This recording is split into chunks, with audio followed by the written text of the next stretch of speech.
What's up, Summoners? King Blair here. Today, we're going to be taking a look at the new balance changes that they have recently just released. And while it's not crazy in the amount of heroes that it did, they did make some very meaningful buffs to a lot of fire heroes. And one Moonlight hero, which I think is actually pretty insane. But I think this will shake up the meta just a little bit. It's not going to be like absolutely game changing. Like Seaside Bologna Charles will still be really, really prevalent. Moonlight Cam will still be really, really good. But it gives, especially players that don't have that many ML units but have a lot of the elemental units and banner units, a chance to compete in RTA and in Arena and Guild Wars. So without further ado, let's just get right into it. So first up, and the one where like a lot of this is based off of, that I think is really gonna shake up a lot of the things, is going to be Melissa. So the biggest thing with Melissa, so first, she's a fire unit. So the first thing you have to think when you think fire unit is, okay, what does she counter that's good, that's earth, and what is she weak against that's good, that's water. So the first thing that comes to mind is going to be earth, is going to be Charles, and it's going to be Basar. They're going to be missing a lot more on her, and they're going to be taking more damage from her, and she's going to be able to just destroy them. And especially for Basar, I use Basar all the time now. And every time I go against a fire unit, I'm like, oh my god, I'm gonna miss my crit here, and then I'm not gonna get my turn, and then I'm not gonna be able to strip buffs. So she gets a good advantage against them, but again, she loses to units like Seaside Bologna and Dizzy. So units like that, yeah, it's still like, okay, but what does she get now that can still make her beat these units? And she had a really good kit that can actually help her beat these units. So the biggest change that they gave her was Manifestation. That's her second skill. When she kills, cooldown reset. Y'all, this means you can actually have permanent immortality. This actually means you can wipe out a whole team with just Melissa if they don't have a strip. I don't think you guys understand how crazy that is, because a lot of the units that are very prevalent in arena defense right now, the only one that often has a strip is like Charles. And this is going to be so good at teams that don't have sustain that you're just going to be able to stop. Or if you're able to take out the units that counter her, she's just going to be able to wipe out the rest of the party and you can just chill. Um, it's going to need some setup, which is on the downside to her, but she can do so much setup on her own. So already really, really strong being able to have permanent mortality. Gonna make her kind of like a Kayron Arbiter Vildred. Of course, not as good as Arbiter Vildred, but kind of around that. More like a Kayron where it's, if you don't have a way to deal with it, you're probably going to end up losing to her. Because if you don't have a way to strip and your units get low health, she's able to just wipe the rest of your team away. So, you know, those Seaside Bolognas that always leave you with very little health after their counter, yeah, if they have a Melissa, you're in for a bad time. The other part that they also added to her ultimate was she dispels buffs now, which means she's actually good as one of the units that goes early in the fight. Because, especially against Seaside, you don't want Seaside countering on her before you have a chance to set up. You are able to use this skill, even like on Seaside for this skill, dispel her buffs, put some damage on her, put that manifestation buff. So when you come in with your AoE strike, that Seaside Bologna is probably gonna die because she's taking so much damage from all the different sources. So really, really strong, really, really good. I think she has potential to be really, really, really scary. Immortality is really hard to deal with if you don't have the right tools.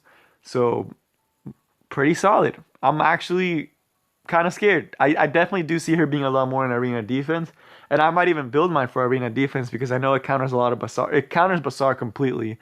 Especially if you build her fast enough where she can just come in and take out your units and have immortality and wipe your team. So I really do think she's going to be seeing a lot more play. Next up is Cecilia. This one I don't think is as impactful, and I'm probably not going to spend a lot of time talking about the ones I don't think are as impactful. But it does add some versatility. She's still probably not going to be one of the units that are like must-haves for Arena, but are going to be a good choice to have. And the reason why I say that is because she still doesn't have good debuffs. She has the 100% chance now with skill 2 to defense break, which, yeah, it's cool and all, you know, like, okay, 100% chance to decrease defense. That doesn't do that much in the long run, but it will help her in RTA to be able to be another fire tank. And the third one, why I think she's going to be used more for RTA, is going to be because she has that AoE provoke, and she can now put immunity on the allies. It is only for 2 turns, so she doesn't go well with like very fast team comps. but definitely really good if you have a team that goes first and then she does her AoE and then you're able to wait for their burst. So probably gonna pair pretty good with like a Charles or something around those lines. Um, Good quality of light changes. I like that they're adding more immunity units of different elements because it makes it so you can play around it a lot. I probably will play around with mine since she's already 6-star awakened. I'll start seeing how she does when this patch comes out, but I don't think it's gonna be as impactful. You're not gonna be seeing a lot of more of her in arena defenses. I don't think she's gonna be making those big leaps. She's not a Lilius, and that's the biggest thing. Next up, Tenebria. I really do think I feel like Tenebria gets a buff in every single patch. Um, like every single patch, I see Tenebria buffs, and every single time it's just not enough. So this time they just increased all of her sleep and like debuffs to be 70%. So they increased the effectiveness way higher. Um, I think the Dark Explosion attacks two heroes. I can't remember. I believe it does, but I'm not 100% sure. Um, it's cool that they're doing that. She gets like now she can get a lot more sleep, so she's gonna be getting a lot more turns. But I don't know. She's still so squishy. She's only sleeping like one or two targets. The sleep doesn't really stop you. It's not a stun. If it was a stun, she'd be kind of broken. If this was a stun, y'all, this would be really, really good. But just sleep. And then the ultimate, she gets 85% chance to put everyone to sleep. Yeah, that's cool. I don't know. I don't think it's that impactful. She gets share more turns, but I don't know. I still don't think that's quite what she needed. She's not good. She's kind of falls in the category where she's not good for setting up because she doesn't have 100% defense break, and because you can't make another unit go after her or they'll all wake up. And she's at the same time she's not a good sweeper because she's not consistent with her sleeps. So really falls in a weird category, and I don't think this buff is going to change a lot. She still probably will be pretty good for Guild Wars, but nothing too crazy. All right, here comes the next one that, yes, this is an ML unit, one very close and dear to my heart. One of my first ML unit was actually her that I actually was able to pull before they did the changes and everything, and I was pretty hyped. So for those of you who may not know, Spectre Tenebria kind of has fallen off the map again, and that's primarily because a lot of units right now are very AoE heavy and very counterattack heavy. Some examples are Charles, biggest one, probably one of the best units in the game because he's just able to counterattack so much, and his counterattack when it procs the skill 2, you know you're about to get wrecked because he's gonna proc that skill 2 and your Spectre Tenebria is dead. Like that Spectre Tenebria is gone. You might as well just be like, all right, RIP. You got Violet. Biggest one, you got Ken. Ken really hurts because if it's just her and Spectre Tenebria, you're gonna lose.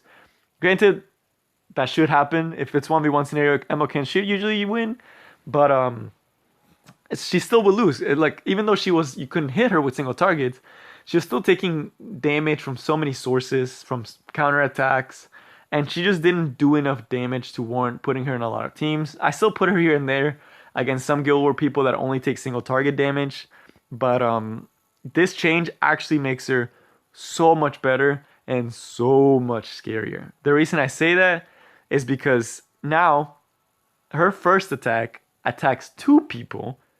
So kind of like ML Serrato, kind of attacks two people, and then you cannot counter attack that skill.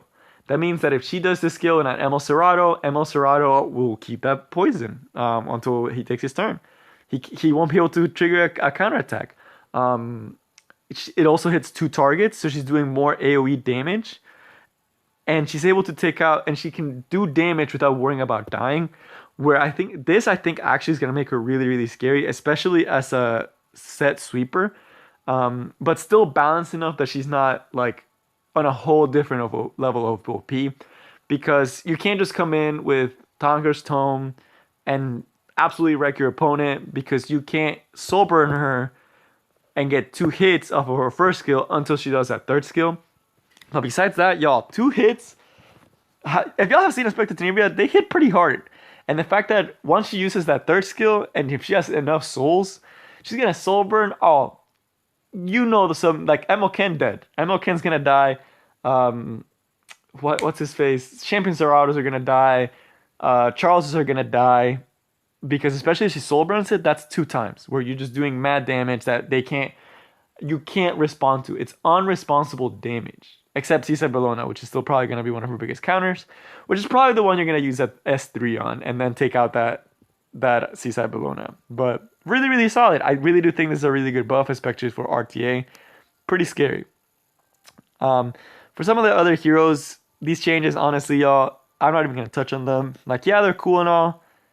Really don't think that they're gonna be game changing. Yeah, it makes those units slice like Clarissa, way better farmer now. But the other ones are like, okay, cool. You probably won't be seeing them. Uh, Besides Fighter Maya, I forgot about her. This one's really scary. Fighter Maya is already really annoying. She's already a really hard to take down tank.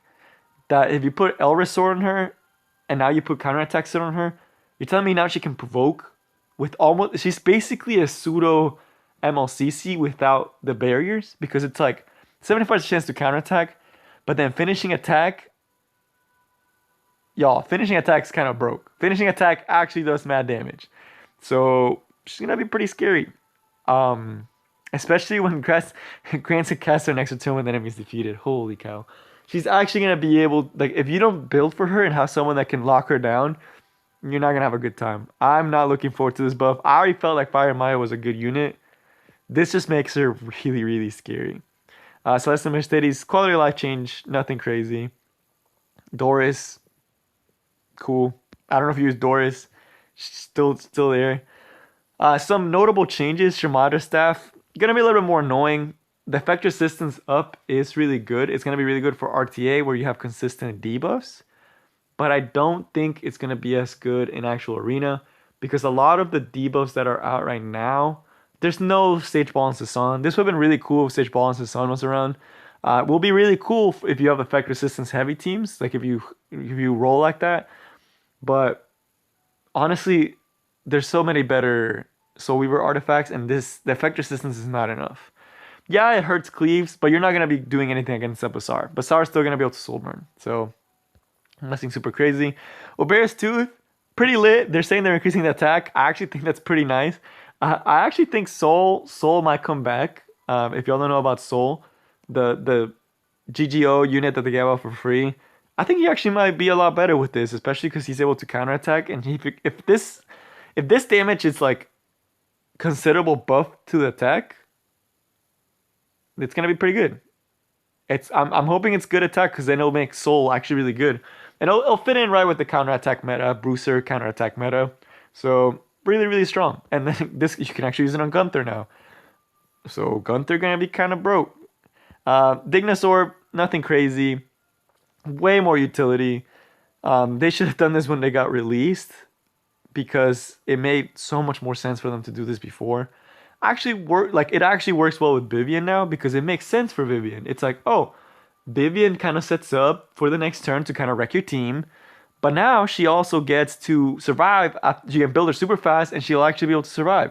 So I think this is actually going to be really, really good for Vivian. This might actually make Vivian a lot scarier. People have started using her as a setup unit because she's able to set up immunity and set up attack buff, and she has pretty good base speed. That this is gonna be really scary. The fact that she's pretty squishy. This actually gonna make Vivian really, really scary. And I think I saw one. I don't know if I skipped it, but the Holy Sacrifice. Kra just got so much better. Kra was already annoying. Kra was already good. But this basically just guarantees you're going to get your S3. You're not going to be able to get cheesed anymore because this bear is probably going to be big.